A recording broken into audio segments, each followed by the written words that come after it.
The chapter 13, Five Potent Forms of Devotional Service. Srila Rupa Goswami has stated that five kinds of devotional activities, namely reciting in Mathura, worshipping the deity of the Lord, reciting Srimad Bhagavatam, serving a devotee, and chanting the Hare Krishna mantra, are so potent that a small attachment for any of these five items can arouse devotional ecstasy even in a neophyte. Regarding worship of the form of the Lord or deity, Srila Rupa Goswami has written the following verse.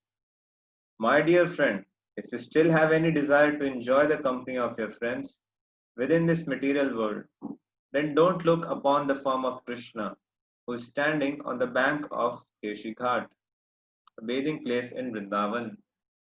He is known as Govinda, and his eyes are very enchanting. He is playing upon his flute, and on his head there is a peacock feather, and his whole body is illuminated by the moonlight in the sky. The purport of this verse is that if someone becomes attached to the Sri Murti or deity of Krishna by worshipping at home, then he will forget his relationships of so called friendship, love, and society. Thus, it is the duty of every householder to install deities of the Lord at home and to begin the process of worshipping along with all of his family members. This will save everyone from such unwanted activities as going to clubs, cinemas, and dancing parties and smoking, drinking, etc. All such nonsense will be forgotten if one stresses the worship of the deities at home. Srila Rupa Goswami further writes, My dear foolish friend, I think that you have already heard some of the auspicious Srimad Bhagavatam, which decries seeking the results of fruitive activities, economic development, and liberation. I think that now it is certain that gradually the verses of the 10th canto of Srimad Bhagavatam, describing the pastimes of the Lord, will enter your ears and go into your heart. In the beginning of Srimad Bhagavatam, it is said that unless one has the ability to throw out, just like garbage, the fruitive results of ritualistic ceremonies, economic development, and becoming one with the Supreme, one cannot understand Srimad Bhagavatam. The Bhagavatam deals exclusively with devotional service. Only one who studies Srimad Bhagavatam in the spirit of renunciation can understand the pastimes of the Lord which are described in the 10th canto. In other words, one should not try to understand the topics of the 10th canto, such as the Rasa Leela, unless he has spontaneous attraction for Srimad Bhagavatam. One must be situated in pure devotional service before he can relish Srimad Bhagavatam as it is. In the above two verses of Rupa Goswami, there are some metaphorical analogies that indirectly condemn the association of materialistic society, friendship, and love. People are generally attracted to society, friendship, and love, and they make elaborate arrangements and strong endeavors to develop these material contaminations. But to see the Sri Murtis of Radha and Krishna is to forget such endeavors for material association. Rupa Goswami composed his verse in such a way that he was seemingly praising the material association of friendship and love and was condemning the audience of Sri Murti or Govinda. This metaphorical analogy is constructed in such a way that things which seem to be praised are condemned and things which are to be condemned are praised. The actual import of the verse is that one must see the form of Govinda if one at all wants to forget the nonsense of material friendship, love, and society. Srila Rupa Goswami has similarly described the transcendental nature of relishing topics which concerns Krishna.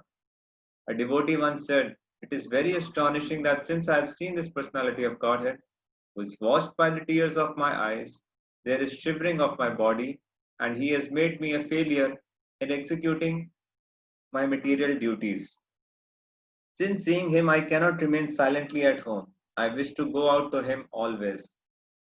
The purport of this statement is that as soon as one is fortunate enough to contact a pure devotee, one must be anxious immediately to hear about Krishna, to learn about Krishna, or in other words, to become fully Krishna conscious. Similarly, there is a statement about hearing and chanting the Mahamantra. It is said that saints have been able to hear the vibrating strings of the veena in the hands of Narad, who is always singing the glories of Lord Krishna. Now, the same sound vibration has entered my ears, and I am always feeling the presence of the Supreme Personality. Gradually, I am becoming bereft of all attachment for material enjoyment. Okay, someone would like to read?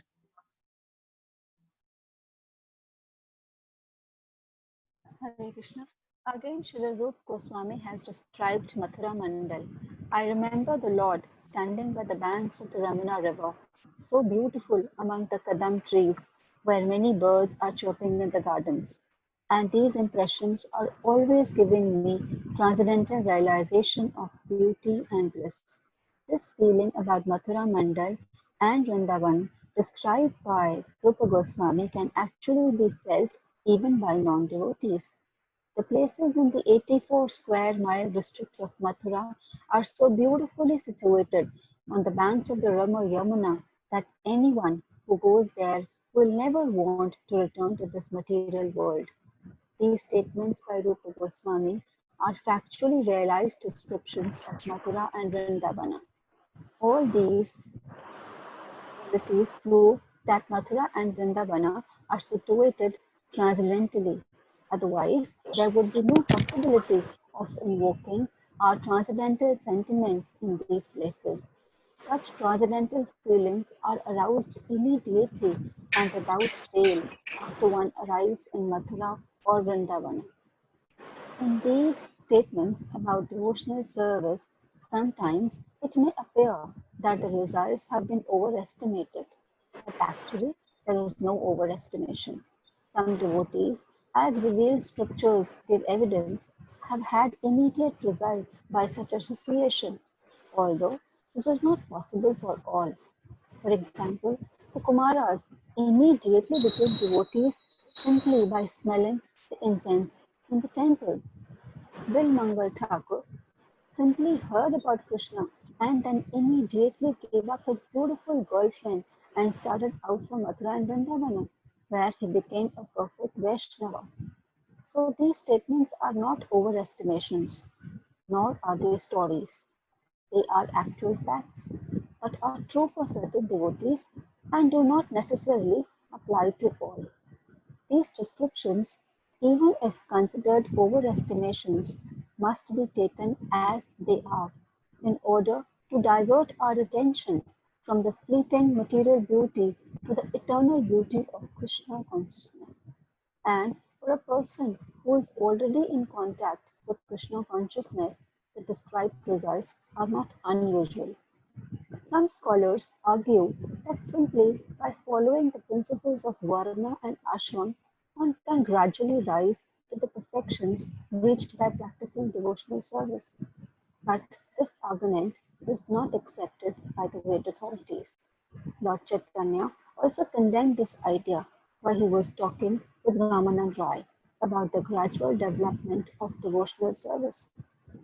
He rejected the idea of the importance of Varnashram Dharam when it was put forward by Ramanand Rai.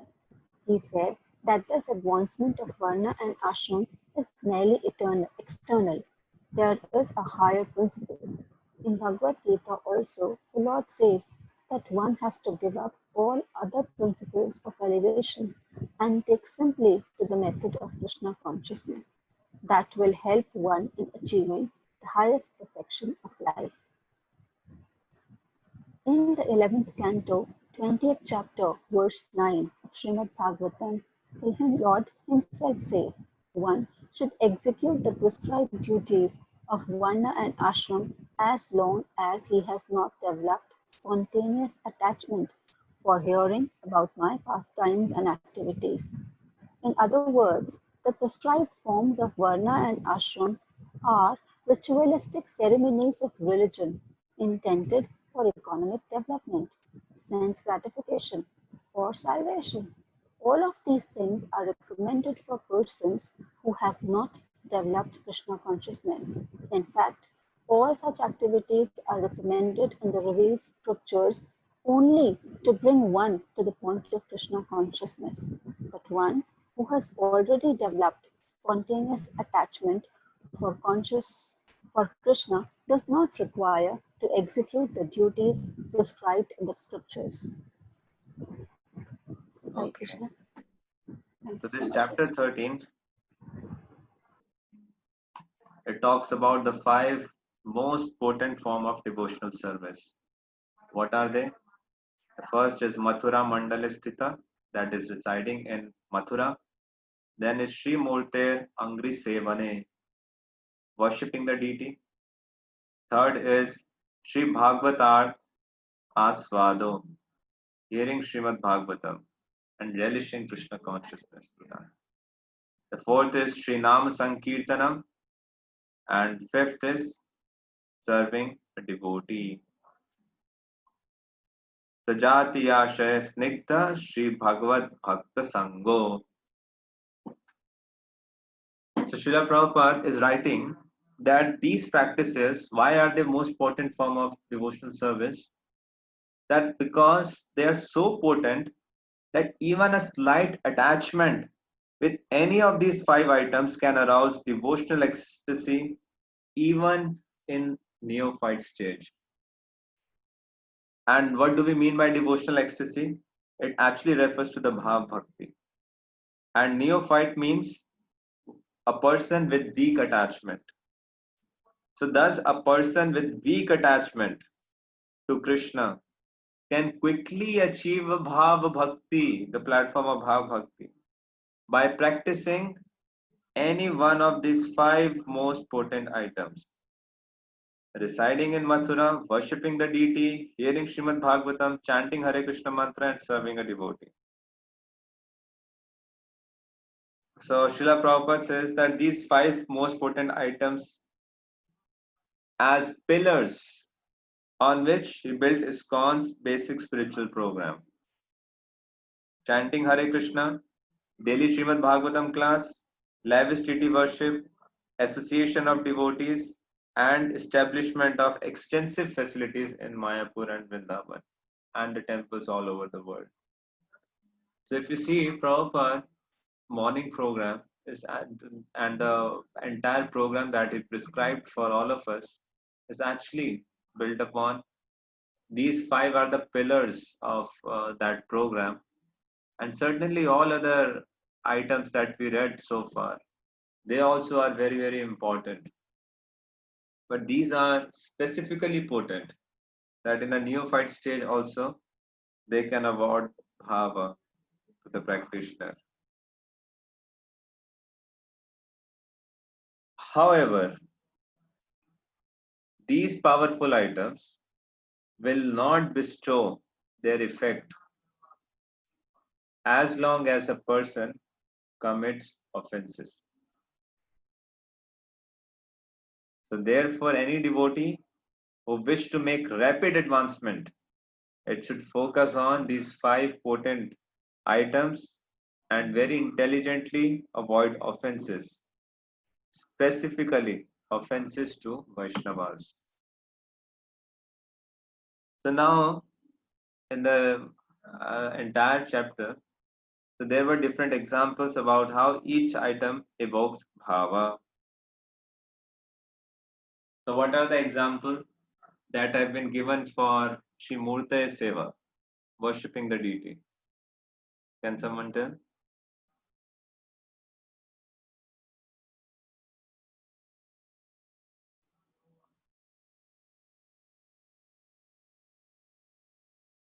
What does Srila Rupa Goswami mentions about worshipping the deity? How worshipping the deity evokes bhava? Haribol, Hare Krishna Prabhuji. Yes, Mother. Uh, when we do deity worship, then we forget all relationship with our material engagements. Like we forget club, picture halls, and dance organization. Like all जो वो हैं smoking, drinking. In सबसे we get free from all these things. Yeah. So what is a quote that is being used by Srila Rupa Goswami?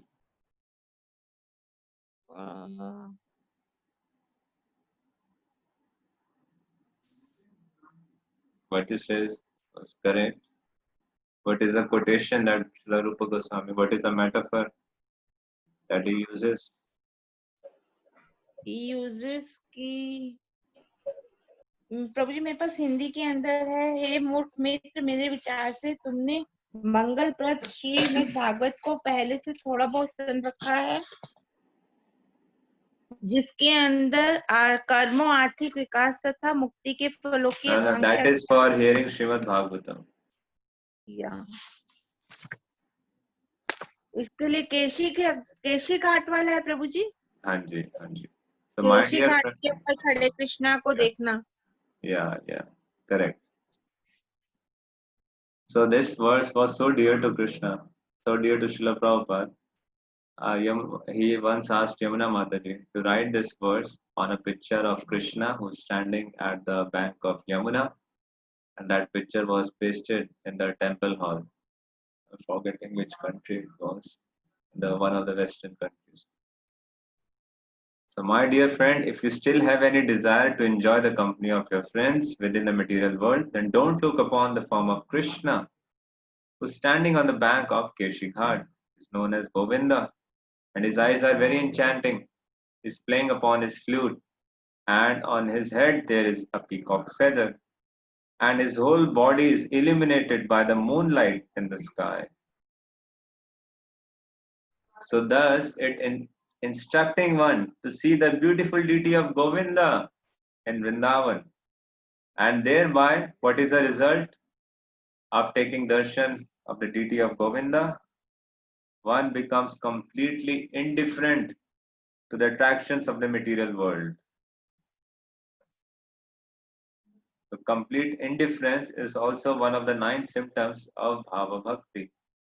And Srila Rupa Goswami shows that by seeing the deity, especially the Govinda form, one can quickly evoke devotional ecstasy, bhava, even in a neophyte stage. So then was hearing Srimad Bhagavatam. So what is a quote for that? What is a metaphor? He describes by calling a friend foolish for having heard the 10th canto of Srimad Bhagavatam and thereby becoming completely indifferent to the wonderful activities of dharma, arth, kam and moksha. So this is all different tools of, poetically presenting a point. He thus poetically instructs us to hear Srimad Bhagavatam, which is so glorious that even the 4 goals of human life are insignificant in comparison. Can someone quote the verse to substantiate this?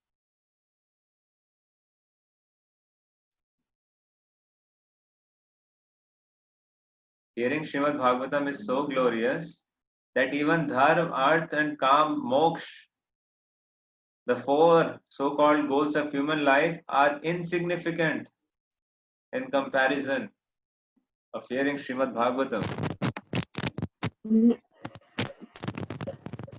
Can someone say the verse to support this statement? Haribol, Prabhuji, is it Nach Prayeshu Badreshu Nityam Bhagavad Sevya Bhagavate Uttam Shloke Bhavati Bhavati Nastiki? No. No, sorry, Prabhuji. Prabhuji, Nigam Kalpatarur Garitam Phalam? No. So that is why learning the meaning also is so important of the verses. Dharma projita kaitavotra paramo nirvat saranam sata vedyam vastavamatra vastu shivadam tap trayan pulanam. Dharma projita kaitavotra paramo nirvat saranam sata. That verse. So then Srila Goswami discusses about serving a devotee. So what is the quotation that Srila Rupa Goswami is saying for serving a devotee? Can someone find out from your text and share with all of us?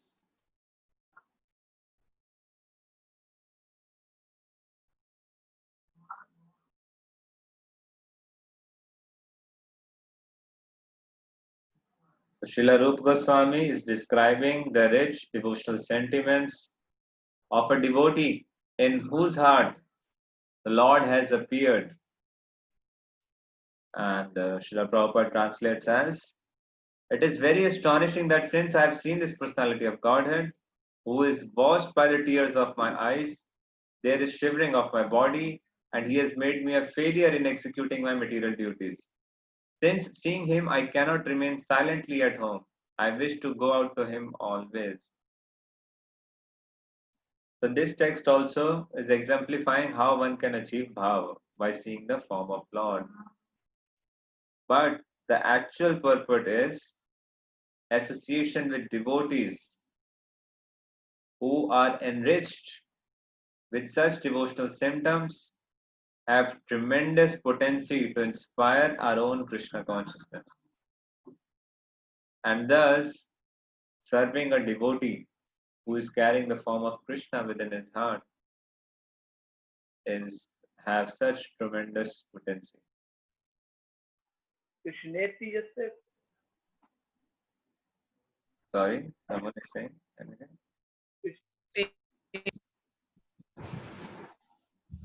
Krishneti just gritam manasa driyata. Is it this? No, that's a Okay. different verse. Okay. This is from Updeshamrit. Of course, yes, it talks about Nindadi Shunya Hridam Sita Sangalaptva. So one should associate with devotees whose heart is free from the tendency to criticize. Nindadi Shunya Hridam Sita Sangalaptva. Indirectly, you can say yes.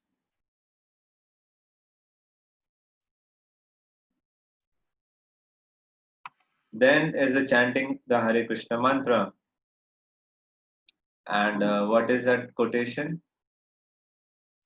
Srila Rupa Goswami quotes for this particular aspect. मैं यमुना नदी के तट पर खड़े भगवान का स्मरण करता हूँ। वे कदम के वृक्षों के बीच में अत्यंत सुंदर लगते हैं और जहाँ उद्यानों में अनेक पक्षी चहचहा रहे हैं, ये सभी स्मरण मुझे सदैव सौंदर्य तथा आनंद की दिव्य अनुभूति प्रदान करते हैं। इसमें कहाँ है कि कैसे इससे लिंक है नाम संकीर्तन से? Prabhuji, it is said that saints have been able to hear the vibrating strings of Veena in the hands of Narada, and who is always singing the glories of Lord Krishna. Yes, Na- thank you. Yeah. So this is the verse. Narad Muni bajaye veena radhika ramana naame. Narad Muni is always vibrating the strings of Veena and is always singing the glories of Radhika Raman, of Lord Krishna. And this same sound vibration has entered my ears, and I'm always feeling the presence of Supreme Personality of Godhead. So imagine if you get an opportunity to hear the Kirtan from the lotus lips of Narad Muni, from the lotus mouth of Narad Muni. What a fortune to participate in a Kirtan which is being led by Narad Muni, and he's playing Veena. What would be the result? One would be bereft of all attachments for material enjoyment. So that is also one of the symptoms of bhav, virakti. So thus the kirtan can immediately evoke devotional ecstasy in even a neophyte. And what about residing in Mathura? So that is a quote where Mataji said, I remember the Lord standing on the banks of the Yamuna river so beautifully amid the Kadamba trees, where many birds are chirping in the gardens, and these impressions are always giving me transcendental realization of beauty and bliss. So that is residing in Mathura. Srila Rupa Goswami here is describing the beauty of Sri Vrindavan Dham, which is decorated with Yamuna, Kadamba trees, chirping birds, and the beautiful form of Shama Sundar. And according to Jiva Goswami, it's the transcendental realizations of beauty and bliss. Manasi kamapi bhavam kanan chitanoti.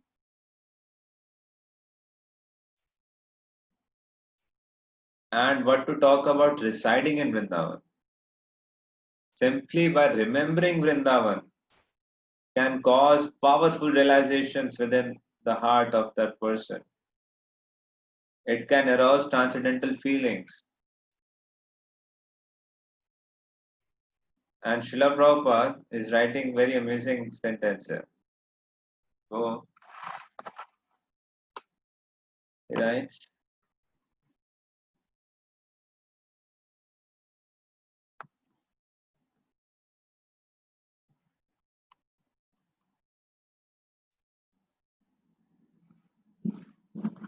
that such transcendental feelings are aroused immediately and without fail after one arrives in Mathura or Vrindavan.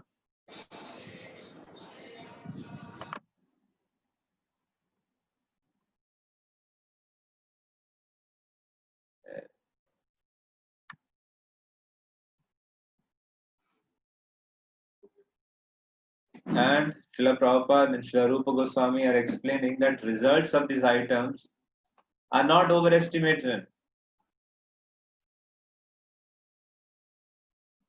They are true in certain cases, and the purpose of describing them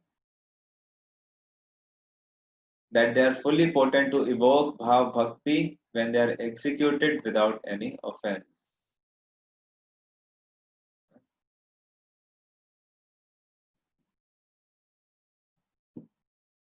These statements are not overestimation,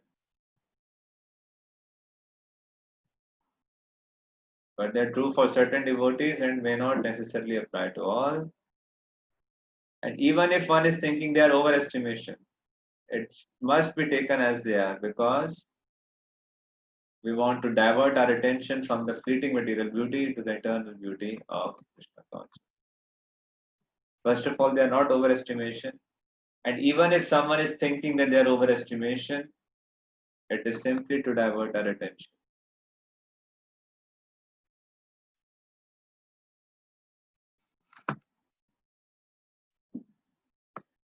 So the actual result, these are all the parts of sadhana bhakti.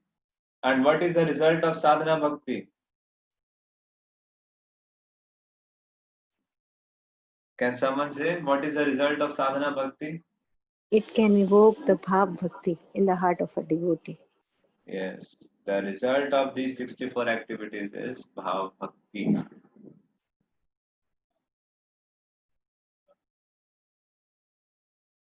So we Prabhupada also mentions about the principles of Varna and Ashram. So which limb of bhakti is Varna and Ashram? Does Varna and Ashram comes in 64 limbs of devotional service? If yes, at which is the point number out of 64? If no, is there any relationship of Varnashram with bhakti?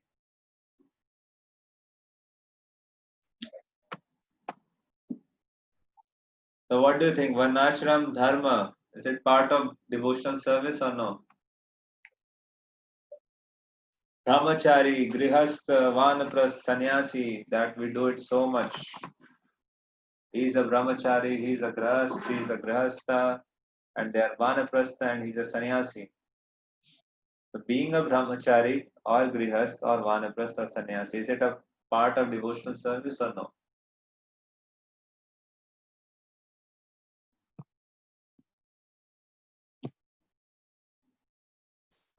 Rivo?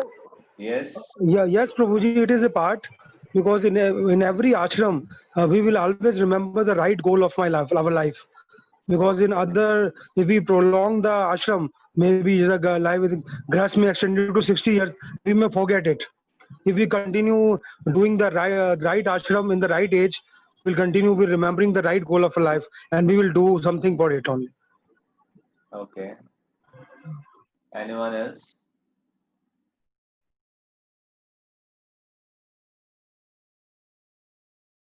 So Daitya is saying they are definitely the part of devotional service because they help us execute devotional service.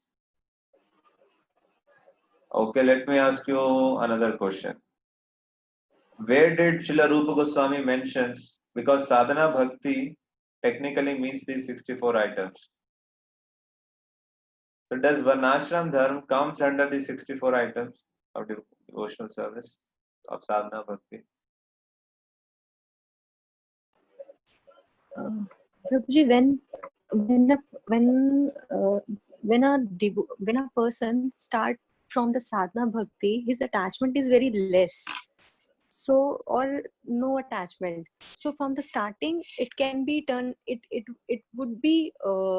It can come under varna and ashrama, but but after a certain time, when a devotee जब एक devotee के कोई एक spontaneous attraction आ जाता है तो then automatically comes to तो उसका वो नहीं रहता है मतलब स्टार्टिंग में साधना भक्ति जैसे जो साधना भक्ति है उसमें मैं बता नहीं पा रही आई एम सॉरी हरे कृष्णा प्रभु जी 64 उसके अंदर तो वर्णाश्रम का नहीं लिखा कुछ भी sadhana bhakti, but they don't directly come under the process of devotional service. But by following these rules, we come up to a level.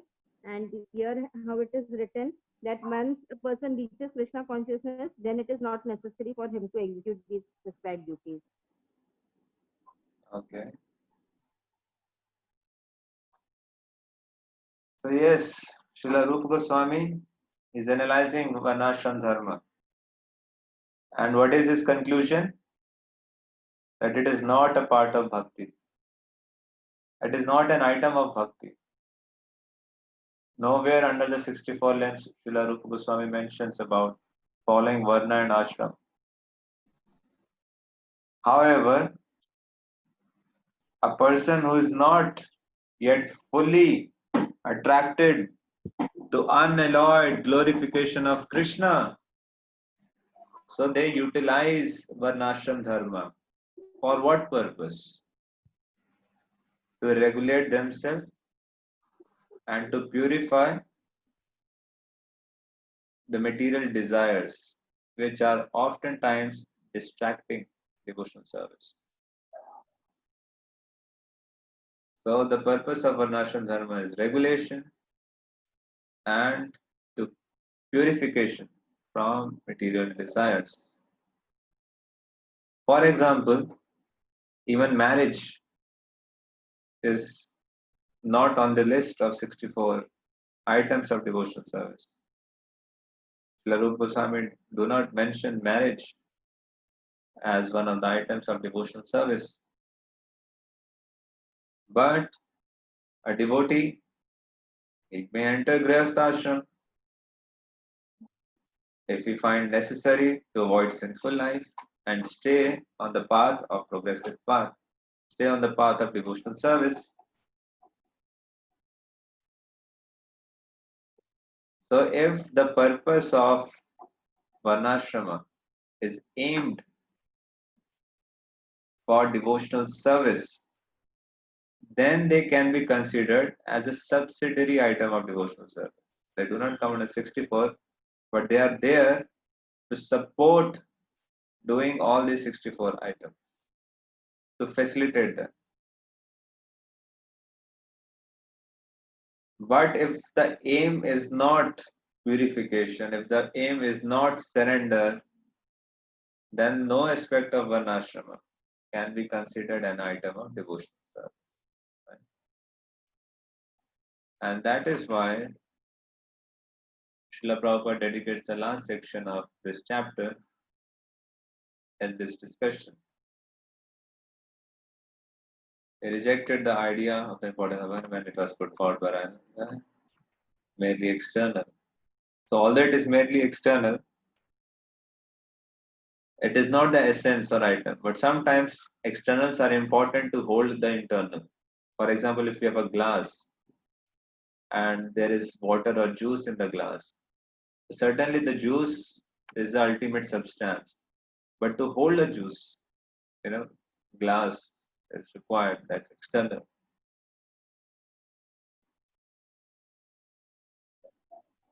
So in Bhagavad Gita, Krishna says, Sarvadharman parityaja, mam ekam sharanam praja, aham tvam sarva papebhyo moksha. Just surrender unto me. And in the 11th canto it is said, one should execute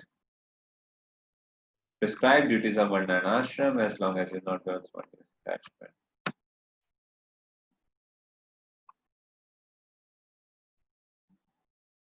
Varna and ashram in their own self means dharma, artha, kama, moksha.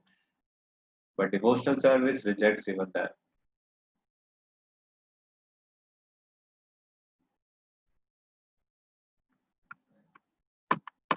Okay, so thus we completed chapter 13 of Nectar of Devotion by Srila Rupa Goswami,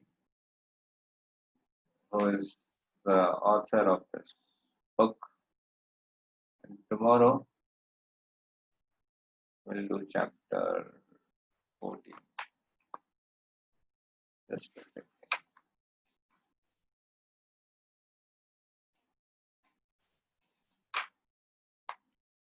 Yes. Chapter 14 on devotional qualification.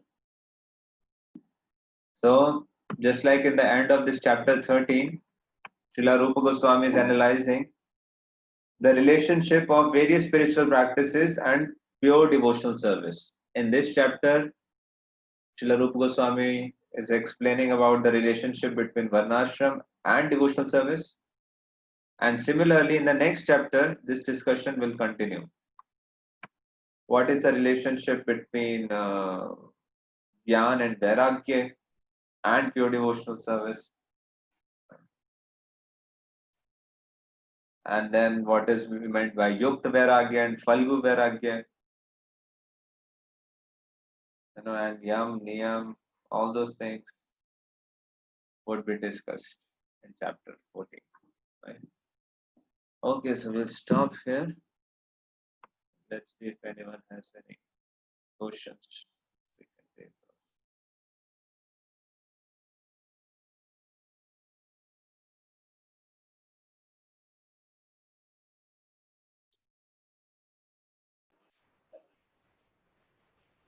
Any questions?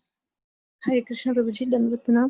Prabhu ji, spontaneous attachment की जो हम बात कर रहे हैं, that is राग भक्ति और भाव भक्ति। हमने पढ़ा यही सब है, but still I am little bit confused. Just hold this question for 2-3 days. Upcoming chapter discusses that. Thank you Prabhu ji.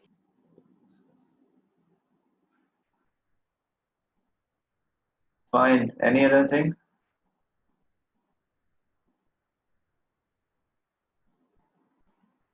So thank you very much. Srila Prabhupada ki jai. We all can pray to the lotus feet of Srila Rupa Goswami today, that we may get his mercy and we may are able to capture his mercy. Our entire being, entire existence, and our entire lives are meant to follow in the footsteps of Srila Rupa Goswami and to be the servant of the servant, Srila Rupa Goswami. Srila Rupa Goswami is the principal Manjari in the pastimes of Radha and Krishna. Shri Rupa Manjari Pada, Sai Mora Sampada. And same Srila Rupa Manjari comes in this material world as Srila Rupa Goswami, who knows the innermost heart's desire of Lord Chaitanya and establishes the mission of Lord Chaitanya on this planet Earth. And we are very fortunate that it is our transcendental pride. We should be very proud that we come in the lineage of Srila Rupa Goswami. So today is a very, very auspicious day to meditate upon his instructions, to take divine inspiration and move ahead in devotional lives. Thank you. So, okay, there is some question in the chat section. Hanumanji example when he wanted to learn. Yes, I did not understand this question. Raganuga Bhakti Bhav. Okay. We'll discuss about Raga Nuga and Bhav Bhakti in upcoming chapters. We just completed the Sadhana Bhakti. It will get completed in chapters, and we'll discuss about Bhav Bhakti, Raga Nuga Bhakti also, and Bhav Bhakti as well. And Prema Bhakti. All levels will be discussed in this literature. Hare Krishna. Srila Rupa Goswami Prabhupada ki jai. Srila Prabhupada. Haribol Prabhuji. Thank you. Yes. Prabhuji, sorry, I attended late because I have not seen the message. So I want to ask, have you told that verse, Prabhuji, which you are giving us quiz? Yeah, I think Richa Mataji posted yesterday. That was the correct verse. Check out the group. Okay. Thank you, Prabhuji. Okay. Fine. Hare Krishna.